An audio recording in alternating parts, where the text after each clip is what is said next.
ngai nazo ko sepela te yo yebi ngala zangi mingi na ba opposition to lobake papa Tshisekedi c'est notre président to yebi ba faiblesse na ba force na ye mais to lobake papa Tshisekedi na minute to tino makambo tu pembeni to benga na ba Rwandais s'il y a des problèmes to kozongela ngo na maison Congo mais ba Rwandais ba ko régler problème na biso te. Donc yo za d'accord te na attitude de opposition ça ko officier lelo bango basala ko la libanda ya mboka libanda ya basolo likama mboka etali bango te ba ki ko se rallier même na ba Rwandais ba réunion sur landi ba révélation na ba se rallier na ba Rwandais souci na bango kaka bazwa pouvoir yo so mona na mboka mutazaki président Senya comme rebelle et ça la mawapi yo mto programme ka Tshisekedi biso to kanga ki yo te ba résultat biso to balaki te to yena butu biso so ke Tshisekedi akali. Bon, il paraît qu'il y a un problème de carré minier. Mais tous les gens qui non, donc bomisa ba congolais. Koko ba congolais na guerre pour régler le problème de carré minier au Tshisekedi a pensé qu'il était pour penser qu'il beaucoup. On a tout dit maman qui était président Seni a commis rebelle. Passanga na président de la République Yakala. Pour un président de la République Yakala Moussa Nezali, celui conflit net biso to na conflit, monte ba bengi obasanju. Yakana ko régler problème kuna. Ndi to linga ki Joseph Kabila. Donc personne ressource. Celui qui crise Moureza na Mozambique, mais première fois tout comme président a commis rebelle. Pour on a zo sala na nangla za patin. Yé mutazala ki wana. Ou ya ko s'installer na Goma. Sans l'autorisation du président en fonction. Yo ya ko s'installer na Goma na intention ni. Donc ba titi dia ba Congolais nezo lekela biso to kende pas Kagame pour régler ba problème na biso ba Congolais. Wana biso toza d'accord te. Toujours soutenir Tshisekedi te. Mais yende mutaza président. La constitution dit que c'est lui qui représente la nation. En temps de guerre, c'est lui qui incarne l'État. Ce n'est pas dit que c'est autour de lui qu'on doit créer l'unité. L'unité pour tout Bengana Banguna. Ce n'est pas que Tokomi Bata Tshisekedi, mais c'est la constitution. C'est le président qui représente l'État. Mais ce n'est pas que Tokomi d'accord na makamune nyoso. Moi je resterai critique sur le gouvernement c'est ça malamute. Tokolobela. Mais na minute ezali comme intégrité territoriale. Et c'est la opposition na majorité te batutu basanganaka basimbaka nini. Quelle que soit la puissance il y a État wana. Autre benga guerre populaire, ba vietnamiens. Ils ont fait face aux Américains. Même ba Kibé. Parce que na Vietnam guerre comment qui pena populaire hein. Oye pena même Koko ça la bilanga zo simba munduki. C'est ce que nous devons faire. Guerre au feu comme populaire. Poto benga na ba Rwandais, Kagame qui nous régler ba problème na ba Rwandais. Yé mo kaza na démocratie. Yé mo ko kutalika na ba 90% des voix. Kuna opposition za raté comme à l'élection ba kanyo opposant. Bon, biso pe to ça na ba mikakata na démocratie mais les paix de liberté to ça na Congo na Rwanda zaté. Ngana le grappé na télé 50 on a critiqué Tshisekedi na kepe na ba ebier na muto okanga na Congo. Là sur la télévision nationale. Ouais, na sur la télévision nationale. Na ba rapé bier na bimi na l'équipe na ye muta moi c'était ba to ba yebi na télé 50. Je n'étais pas tendre vis-à-vis de la gouvernance de Tshisekedi. Mais est-ce que problème parce que tu es mécontent, on est d'accord tu na gouvernance, faut simba minduki. Ah, peine en France, ça va pour mes alliés. Est-ce que Mélenchon est d'accord avec Macron? Non. Est-ce que Marine Le Pen est d'accord avec la gouvernance à Macron? Non plus. Mais il y a des Poutine. Il y a des envahir Mboka to benga Macron. Non. Tant que Poutine a Mekiawa, ou bien Allemand Mekiawa, ou Mélenchon a reposé Macron. Quelle réunion? Quelle réunion? Tu attaquer, ça le roi tant terrorisme et côté qui en France. Il y a des choses pour lesquelles il n'y a pas opposition et majorité. Il y a intégrité territoriale. Les Cambouis Mabélé, les Cambouis Congo. Très bien. Jamais tokokoma baumbo ba Rwandais. Jamais. Tokobunda. Pour bozo tozi walika letali bisote. Boyebite que na France ba koma kati na capitale. Ba nazi. De Gaulle ba benga de Gaulle abimaka même mboka. Ezali kamba roza ba territoire tata bokomi Kinshasa. Bitumbane ke continuer ti tokobenga na bino. To récupérer territoire nyonso. Récupérer nyonso. De Gaulle abimaki Paris. Bimi, mais il a continué à mobiliser en dehors de Paris. Donc les Congolais ne sont pas prêts à relâcher. Exemple, il y a peuple à Bukavu. Où ils ont la résistance pour comme on a Congolais nyoso. Babangi sabino to ko kisarani. To te Rwanda ko diriger biso soutien na Congo. Et si vous avez une complicité na kala ba Kabila, cette fois-ci ça n'est fini. Derrière Tshisekedi, azana mabena azana malamu na ye, je le dis qu'il a réussi la mission au 4 accords olympiques en Rwanda. Donc biso comment pour muta comme président, pour muta comme ministre. Liste qui est dans Rwanda.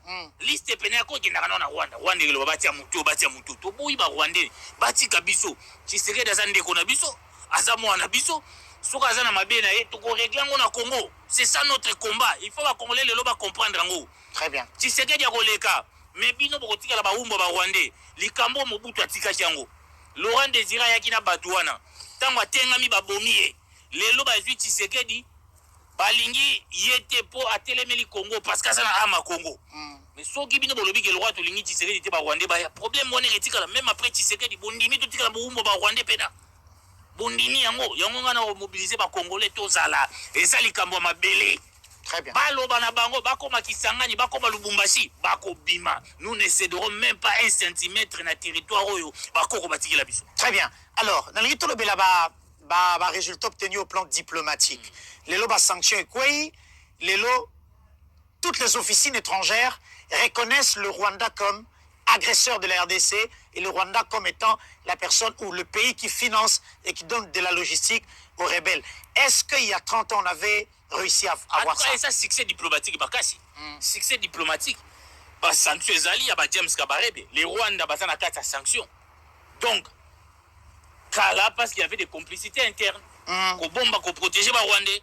Aujourd'hui, on ne protège pas les Rwandais. Diplomatie n'a pas salami. Moi, je félicite la ministre aux Affaires étrangères. Wagner Kaikwamba. En tout cas, Tobengage Ouazalendo. Ouazalendo à diplomatie congolaise. Même na maman premier ministre, Kimisaki Kagame na Addis Abeba. Donc, toujours féliciter. Balobi, moi, les gens minimisent les femmes. Mais ces deux femmes-là, ils abattent un travail. Baloba, moi, ça tourne à Ramboka, mais tout le monde qui va maman, va télémi. Va maman, va télémi, collègue, va papa, va complice, ça va Rwandais. Mais va maman, va complice, ça va Rwandais. Basé belé sur tout la liste. Ba vient à biso baza ba frag Diongo. Ba nani, baza va complice ba Rwandais. Mais ba maman ba télémi. Mais mboka pena ba maman sur total bastien na mibale ba ko simba mboka. Faut ba simbi mboka ba maman. Ba maman ba télémi. Biso pe sima ba maman ba lingite ba na bango bazala ba umbu. Ba télémi lokola maman Maria téléma kitang ba boma Jésus. Ba ba boma Congo mwana bango. Ba maman wana ba télémi diplomatie zo marché. Kaka makoko ko sa soute monde entier. Monde entier yebi lelo. Yebi ke ye mais problème to tikali nango eza ba complicité ba multinationale. Même en France ba multinationale wana ba exploiter à Congo, bango ba tikali moi koluka yango zo mona position France eza clarté parce que l'intérêt ya ba total ya na kati. Mais ça bitumba makasi. To gagner mais bitumba to vaincre moi étape, on n'a pas encore gagné totalement. Faut to gagner la diplomatie même sur le plan militaire. Très bien. Faut tout gagner. Rwanda à mon côté Azunga. Kagama qui doit régler ma problème mboka nae. A régler ma problème. Il y a biso batik et la biso entre biso. Entre biso. To aussi c'est biso entre biso. Ça la problème na ba FDLR. Pas ça la fait dialogue inter-rwandais. Comment yazo linga biso ça la dialogue na ba M23? Yé moko batu na binga ba génocide. Pas ça la fait dialogue biso plutôt exiger dialogue inter-rwandais. À résoudre les problèmes en interne. Biso to porter poids en até, il y a conflit à Rwanda et s'exporter dans Mboka na biso. To linyango te. Moi je reste patriote. Il faut rester patriote. Marine Le Pen est patriote. Même ça opposante, il y a Macron. Mélenchon c'est un patriote. Ils n'accepteront jamais. Mais classe politique vraiment est opposition pour décevoir. Déception ça totale. Bafandiawa, bazo c'est la carte. Nangaya, leur problème car ba pesa bango pouvoir. Mais pouvoir pour quel pouvoir? Pouvoir ya boumbu ke Rwanda ko bandolo bake Abdallah ko comme ministre ba liste ne ke te ya banda ko loba na biso bokangai to ko ba esclave damboka na biso bongo ezo sala na ba territoire occupé baso boma ko beta ko boma ko nyokola sous le silence complice ya ba communauté car suite dérive ça na Kinshasa botie muno maintenant azo boma silence total. On n'accepte pas ça. Alors très bien, pour terminer nangana zo avina sur Tozalina Arena le 22 avril. D'accord, Arena, Solidarité Congo. Baptiste Basangani, Gibbs, Dadjou, Fali Poupa, Youssoufa, Ebele en tout cas. Notamment Angélique Kidjo, Baptiste africain, Moussoupe Bazali. Tout ça, Kokutana le 22.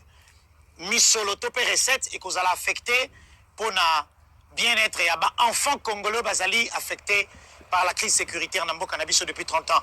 Un message de solidarité par rapport à cet événement. Un message de solidarité, ça n'est pas comme il faut retenir. Depuis que on a constaté, au Gims, Congo. Mais j'ai comme l'impression, peut-être dans ce s'est trompé, dans le Congo, il y a paix.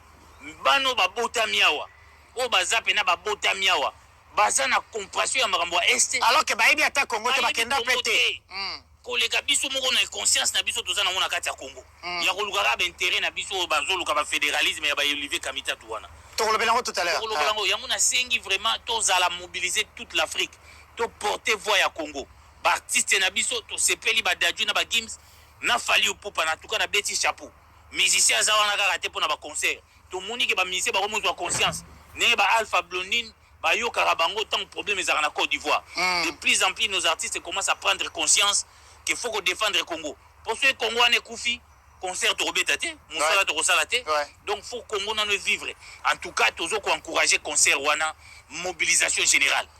Biso nyonso to koya. Le 22 avril. Le 22 avril nous serons ici pour soutenir le Congo. Très bien. Alors, balobi photo longo RDC to comme RFC. Nanya lobby Olivier Kamitatu. À l'équipe biso nyonso na maele aibi constitution ko le kabiso nyonso alobi te la forme de l'état tozali na ngwawa esimbi te ebongi biso to zomboka to kateteni to pesa motra moteteni ne a diriger analyse na yo. Pour fédéralisme eza mabete ezaki bitumba ezaka na Congo. Mais bato ba confondre fédéralisme na séparatisme te. O bango bazoloba na eza fédéralisme te. Parce que na forme à l'état Congo to baki ba unitariste ba longi ba fédéraliste ba lobi boy. Na pacte à San City. To lobi to laisser mon tout to sali forme moko hybride. To lobi que Congo est fragile, to tie moi unitarisme mukie, na fédéralisme mukie. Yango to bengi un état unitaire fortement décentralisé. Donc ba province pesa na compétence dango, na pouvoir central pour na Congo kende liboso. Alors, oyo bango bazoluka wana eza séparatisme. Séparatisme pour na nini eza idée na bango. Bobo sanate. Ba benga réconciliation mo ke sala ma la Lubumbashi. Avec l'évêque le plus séparatiste. Féliciance Mouté, ba wa kezo mbonga ba Rwandais pour sala musala zo sala wana. Ba kenda bango tuna ba kabila faux fédéralisme. Ba lobi ke katanga mtele saka Congo. Biso na kin tozane logoté. Donc faut ba ke na fédéralisme. Bon eza idée séparatiste. Chomba mekatango et Simbarate. Le Chombe lui-même est rentré au Grand Congo. Iko Simbate. Katanga doit rester dans les Grands Congo. Idée wana toboyi yango ya Moïse Katumbi na Olivier Kamitatu. Bo Kabila amoni ki opinion comme mabeba tu dis babi obiso makambo to yebi yango te. Mais pourtant il faut dire quand même que le PPRD en tout cas le gros ya ba membre peut ba d'accord la déclaration wana. La déclaration wana. Et puis simbilinga mbinga. Pourquoi? Parce que bino ngana zali na Kinshasa. Bo bengi biso to marché pour Félix Alungi a changer constitution. To bimina balabala pas ya changement ya constitution to marché. Mais bino boyena lisola fédéralisme. Si c'est Kabila ke sangana na Katumbi na di sabeba balobi o tisikela lingo changer constitution. To kamo akutu. Mais les lobbies no mo lobby fédéralisme. Or parmi l'article il y a changer qui na 220 des formes de l'état. Donc si bolibo qui na fédéralisme, faut bo changer constitution. Alors beaucoup mbotara Tshisekedi ponani. Pourquoi bino bolobi que bo sali guerre peut pour Tshisekedi doit changer constitution. Pour bino mo prôner changement constitution. On ne peut pas aller au fédéralisme sans qu'on change constitution. Alors on ne sait plus qu'est-ce que l'homme politique veut. Biso makambo wana toza na katité. Biso ezali kamba mabele. Toko bunda pona mabele. Toko zonga na ba détail ebele te. Tokozana na arena, partout. Moi na nyonso a Congo Simba à défendre. Eza ko benga na NT ba sala yango même na Vietnam. Mutu to Simba ki munduki. Muza banda yango bo akoka yango bien te. Mais cette fois-ci avec les fils du Sphinx délimité, la guerre sera longue et populaire. Nous ne céderons même pas 1 cm carré. Très bien. Territoire na biso à 2 345 000 carrés. 410. Oh mungela tikela biso. Oyo bakoko batikela biso. Toko pesa ta 1 cm te. Nous allons céder à nos générations futures un Congo fort, uni et prospère. Très bien. Merci Eric Wemba. Na libéré yo. Merci, merci. Alors maman Virginie Moniz yaki show, yaki moto wa. Donc là na zongi lui antenne. Ozaki neloko baksa. Ah tikenga drapeau nanga. Na pesi kaka batutumbote bon. Tala kaka. Tozali tozoya Kinshasa zamboka na biso. Mais bato mabe ba yaki awa. Tuende ko déraciner bango ba Nazi Goebbels obi Nazi Goebbels azaka chargé ya propagande ya Hitler pour na osala ko justifier occupation bazalaki awa Thérèse aki moi vide yonga na ena ko déraciner bango soki bitumbe sili to kozonga ko merci très bien.